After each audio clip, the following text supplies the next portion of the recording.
The deep freeze impacting firefighters' efforts at a CVS in Kentwood tonight. A fire broke out about 5:30 at the pharmacy on Eastern Avenue. News Channel 3's Jared Worksma continues our team weather coverage from Kentwood tonight. He's live on scene where firefighters are still cleaning up at this hour. Jared. Andy, yeah, you can see the crews behind me here still keeping an eye on things, making sure that this fire doesn't reignite. Now, this fire started in the pharmacy, we're told. The exact cause is still under investigation. Everybody did get out okay, but firefighters have been walking away from this building absolutely covered in icicles from manning the hoses all night. It's just one of the ways that fighting a fire in this condition, these conditions, makes absolutely everything harder.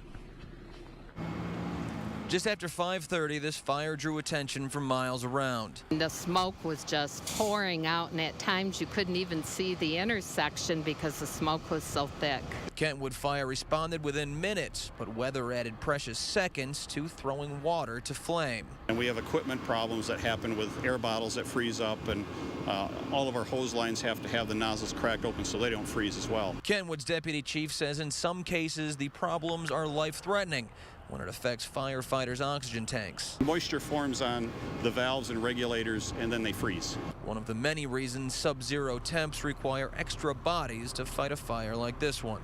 We've had Cutlerville here, Grand Rapids is here. We're calling in an off-duty shift so we can get people that have been here for a while into some warm area for a while and let fresh people do some more work. All right, we're a little bit winded because we had to run down the block. You see how far away the CVS pharmacy is from us right now. Came all the way down here because this is how far away one of the closest fire hydrants is. You can see it was underneath this enormous snow mound, but firefighters tell us that somebody was nice enough to dig this out so that they could easily find it.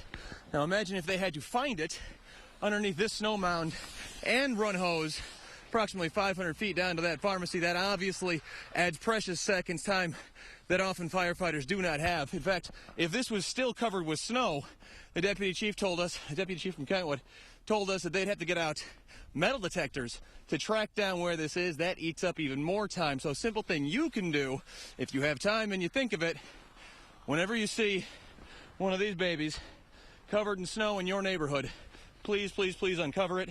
Obviously, it could be your own life that you save. We're live in Kentwood tonight. I'm Jared Worksma.